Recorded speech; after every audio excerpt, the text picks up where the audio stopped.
19h sur EZAE Télévision, bonsoir, bienvenue. Tout de suite, les principaux titres des informations à développer. Le Conseil des ministres de ce mercredi 10 février 2021 a adopté le décret portant attribution, organisation et fonctionnement du cabinet et des services du vice-président de la République. Les détails dans un instant. Vous suivrez dans cette édition les impressions de l'ancien bâtonnier Jacques Migan sur la déclaration faite par l'ancien président de la République du Bénin Thomas Boniaï sur sa page Facebook concernant l'organisation de la présidentielle d'avril 2021, notamment le système de parrainage. Le directeur de la communication de la présidence de la République a attiré l'attention des hommes des médias sur les réalisations complémentaires dans le cadre de l'amélioration du cadre de vie, notamment le programme d'assainissement pluvial pour viabiliser les villes béninoises.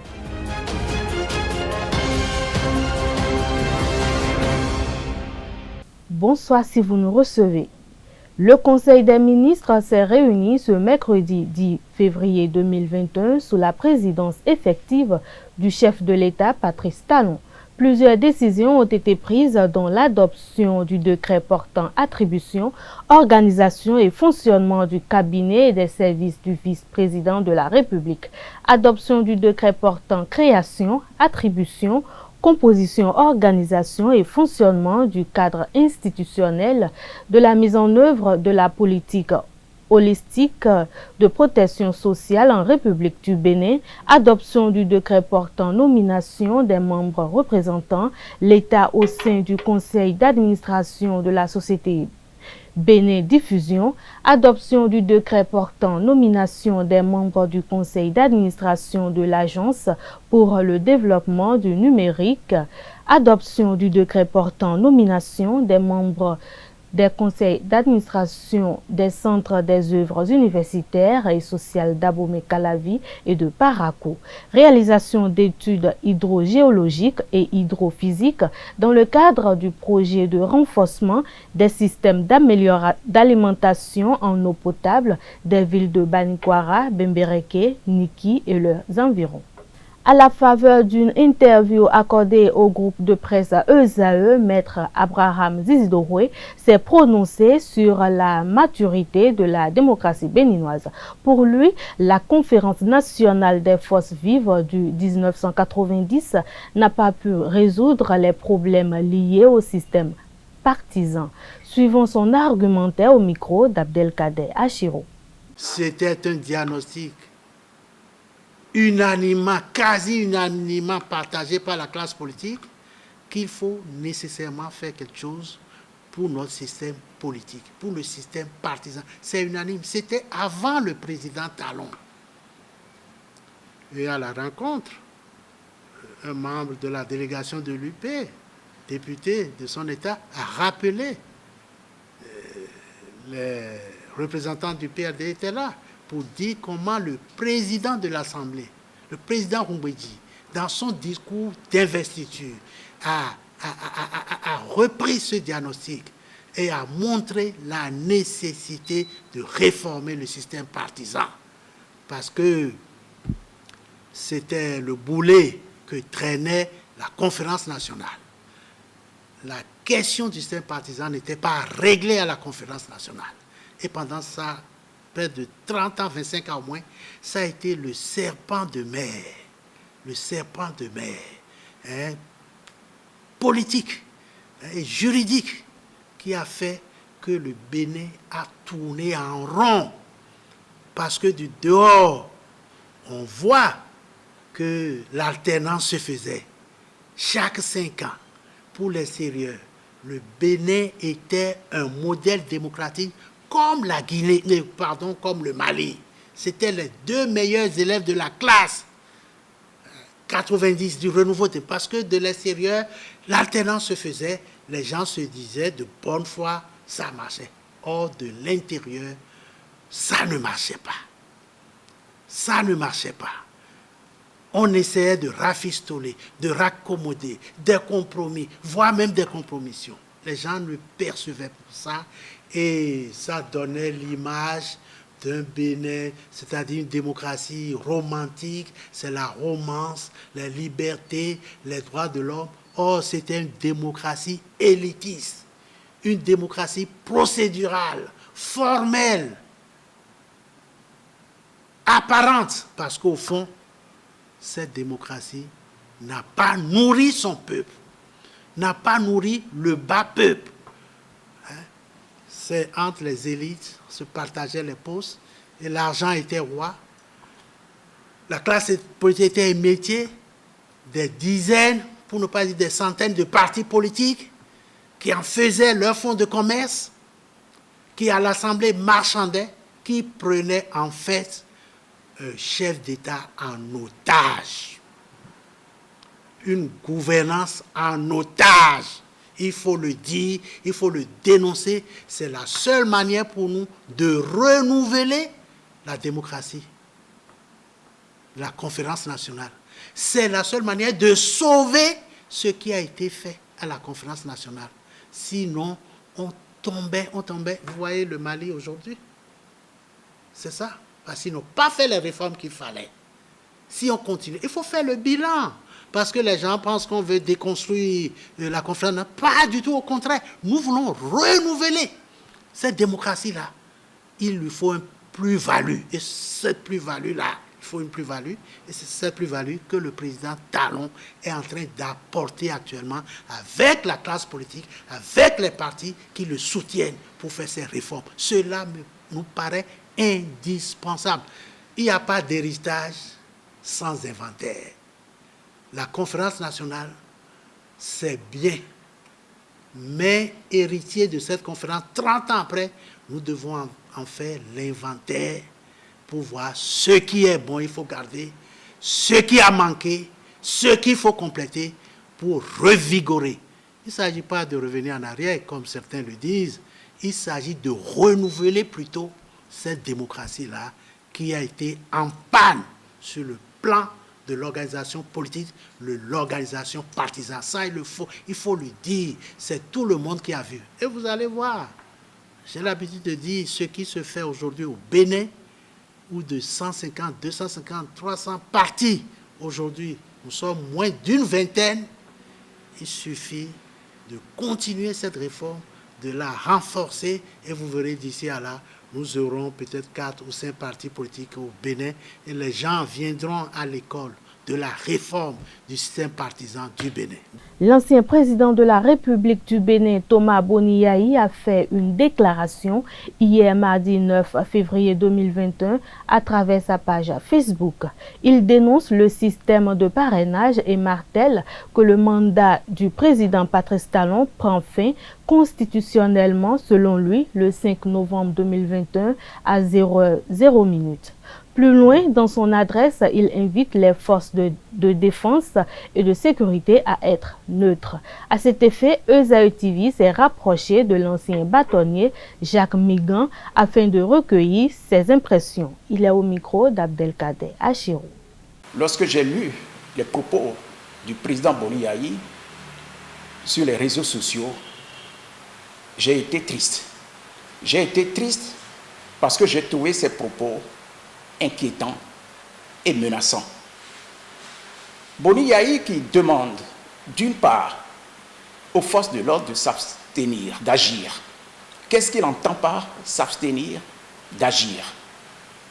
Deuxièmement, Boni-Yahi proclame que le mandat du président Patrice Talon, président en exercice, finit le 5 avril à minuit. Alors que tout le monde sait que la Constitution de 1990, du 11 décembre 1990, a connu une révision. Boni-Yahi, pour pouvoir comprendre ses propos, il faudrait voir ses précédents, ses propos qu'il avait tenus en des temps bien précis. Je prends un premier exemple. Le 1er août 2012, il avait demandé aux siens du Bénin profond de venir, de s'opposer à ceux du Sud. Et il avait été condamné en son temps par la Cour constitutionnelle pour méconnaissance de la Constitution. Il vous souviendra également que pendant tout son mandat, il a été le président qui a connu le plus de condamnations par la Cour constitutionnelle, soit pour non-respect de la Constitution, soit pour vouloir utiliser la Constitution à des fins personnels, à travers des révisions inavouées. Il a été le président qui n'a jamais organisé des élections à bonne date. Vous vous souviendrez, monsieur le journaliste, des élections communales qui n'ont jamais eu lieu aux dates prévues. C'était sous le président Boni Yayi. Venir aujourd'hui donner de leçons pour que, et dire que le mandat actuel finit le 5 avril 2021 à minuit, c'est méconnaître la Constitution, c'est ignorer la Constitution, c'est refuser de reconnaître la Constitution du 11 décembre 1990 qui a connu une révision en 2019. Mais ce n'est pas tout, monsieur le journaliste. Monsieur Boni Yayi, il vous souviendra à Waké, en 2015, lorsqu'il avait son appel à insurrection, lorsqu'il disait que si un candidat aux élections présidentielles de 2016, s'il n'est pas du Sud, il y allait avoir affrontement. Il vous souviendra également que le président Boni Yayi, toujours menaçant, s'était rendu au marché d'Antopa pour inciter les bonnes femmes, nos mamans, à insurrection. Il a essuyé un échec cuisant parce que les femmes de Antopa s'étaient opposées. Il y était avec le président Dieudonné Nicéphore Soglo. Et il vous souviendra que le président Boni Yayi, depuis son domicile, son balcon, a incité à insurrection les siens, ce qui a donné ce que nous avions connu les 1er et 2 mai 2019. Les violences, les affrontements, n'eût été la promptitude, la réaction proactive des forces de l'ordre, de notre armée, je crois que l'appel à insurrection aurait abouti à un bain de sang. Aujourd'hui, le président Boni Yayi reprend encore ses propos menaçants, ses propos inquiétants en demandant aux forces de l'ordre de s'abstenir d'agir et en demandant au président actuel de savoir que son mandat finit. Il déclare que le mandat du président actuel finit le 5 avril 2021 à minuit. Je voudrais que le président Boni Yayi sache que son statut d'ancien président ne constitue pas une protection pour lui, pour qu'il pense qu'il est au-dessus de la loi. Son statut d'ancien président ne lui confère pas non plus une immunité pour qu'il échappe à la rigueur de la justice, à la rigueur de la loi. Nous avions connu tout récemment un président du pays le plus puissant, j'entends par là les États-Unis, qui a appelé le président Trump, Donald Trump, qui a appelé à insurrection. Il est poursuivi aujourd'hui devant la justice de son pays. Je dis bien le président Donald Trump qui a appelé à insurrection alors qu'il était encore en responsabilité. Hier mardi, la procédure de destitution de ce président a démarré. C'est pour dire quoi? Le président Boni Yayi n'est pas au-dessus de la loi. Son statut d'ancien président ne lui confère pas ce statut-là. Il n'a pas cette immunité. Il faudrait qu'il mesure ses propos. Et je demande de manière solennelle au président Boni Yayi, que je respecte beaucoup, en tant qu'ancien président de la République, de s'abstenir de tenir des propos menaçants, des propos inquiétants, des propos qui, je dirais, ébranlent l'unité nationale. Les propos qu'ils tiennent, surtout à la veille des élections présidentielles, je ne voudrais pas que nous vivions ce qui s'était passé en 2019, surtout le 1er et 2 mai 2019, et aussi dans certaines régions de notre pays. Le directeur de la communication de la présidence de la République a attiré l'attention des hommes des médias sur les réalisations complémentaires dans le cadre de l'amélioration du cadre de vie, notamment le programme d'assainissement pluvial pour viabiliser les villes béninoises. Wilfried Léandre Mbedji a fait cet exposé le vendredi dernier au Café Média Plus. Des propos recueillis par Carles Kitome. Un autre projet majeur dont les effets vont être visibles dès les prochains mois, c'est le programme d'assainissement pluvial de Cotonou. C'est beau de faire asphaltage. Et nous avons attaché à asphaltage la perspective de la maîtrise des inondations. Cela nécessite que certains travaux connexes soient faits pour bonifier le travail ou les vertus de l'asphaltage. D'où l'assainissement pluvial de Cotonou, projet pour lequel les ressources ont déjà été mobilisées. Et depuis 1 an, le travail a commencé, pas le travail physique, le travail a commencé, le comité est là. Et pour ceux qui ont été attentifs, vous avez dû remarquer qu'il y a 1 mois à peu près, les dédommagements ont commencé. Parce qu'il va falloir casser quelques infrastructures dans Cotonou pour faire de grands collecteurs, drainer les eaux, les orienter convenablement pour que ces eaux-là rejoignent les lignes naturelles d'écoulement de l'eau. Et ce même programme va permettre de prendre pas moins de 40 autres rues qui vont bénéficier de pavage. Donc, somme toute, dans le domaine du cadre de vie, nous avons un programme ambitieux, majeur, qui est en place. Même si, aujourd'hui encore, on peut nous faire le reproche du programme de libération du domaine public, ce que certains ont appelé déguerpissement sauvage. Ils ont ajouté même sauvage. J'aime à dire, pour ceux qui ont déjà eu l'occasion d'aller à Paris, consultez l'histoire de Paris et vous allez voir que le baron Haussmann, quand il dessinait l'architecture de Paris moderne, telle que nous connaissons Paris, ils ont cassé environ 22 000 maisons à l'époque. Environ 22 000 maisons dans Paris. Mais cela a valu tous les pamphlets, tous les brûlots. Certains grands intellectuels de l'époque ne les ont pas ratés. Et après, aujourd'hui, on dit Paris a la plus belle avenue du monde. Et il y a des milliers, des millions de touristes qui déferlent là-bas et cela entretient l'économie.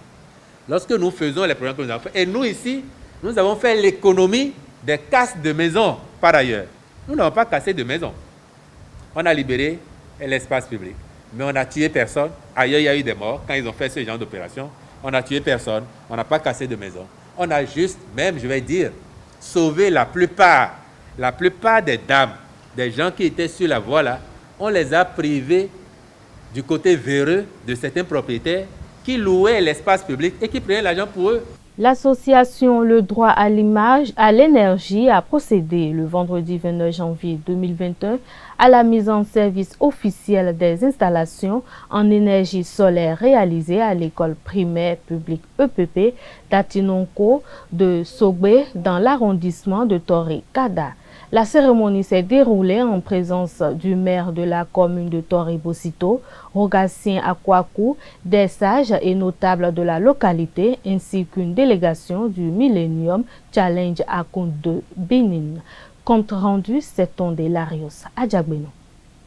Offrir de meilleures conditions d'études aux écoliers de l'école primaire publique EPP d'Atinonko de Sogbe dans la commune de Toré-Bocito. L'association Le Droit à l'Image, LDE, joint l'acte à la parole. Sa présidente Estelle Gbenou vient mettre en service des installations en énergie solaire réalisées grâce au soutien financier des partenaires et fait don de torches solaires aux apprenants dans cet établissement situé à environ 50 km de Cotonou.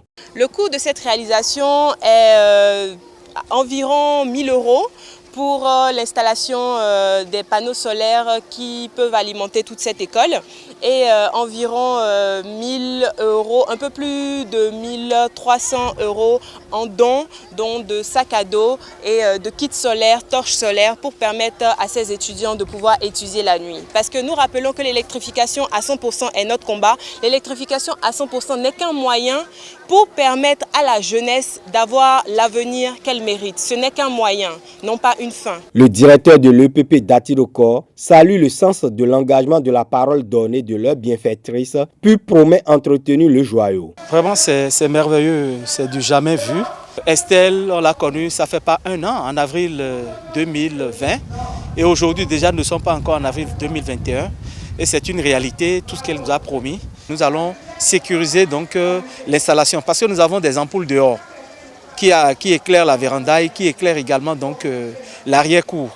Et nous allons solliciter donc les services d'un soudeur afin de pouvoir donc sécuriser donc les installations qui sont visibles. Parce que nous avons les panneaux qui sont sur le toit et puis c'est assez haut. Je pense que là, il n'y aura pas de problème. Le maire de la commune de Torre-Bocito et la représentante du MCA de Bénin mesurent l'importance de l'électrification de l'EPP d'Atirokor qui se situe dans une localité non encore connectée au réseau électrique conventionnel. Le conseil communal de Torre-Bocito, par ma voix, vous retient sa disponibilité et son engagement à toujours vous accompagner et à rester disponible pour d'autres projets au profit de notre chère commune.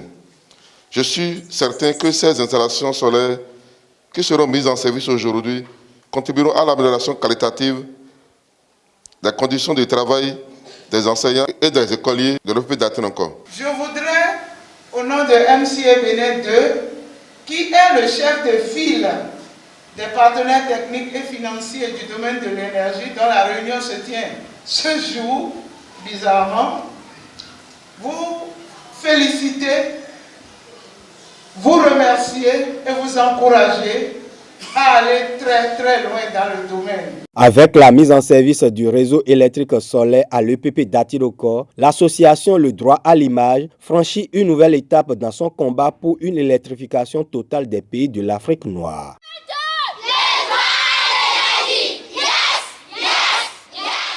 À travers ses actions pour l'accès à l'énergie pour tous, l'association Le Droit à l'Image a voulu également promouvoir l'éducation à la base de tous les enfants, surtout des filles du Bénin et d'Afrique.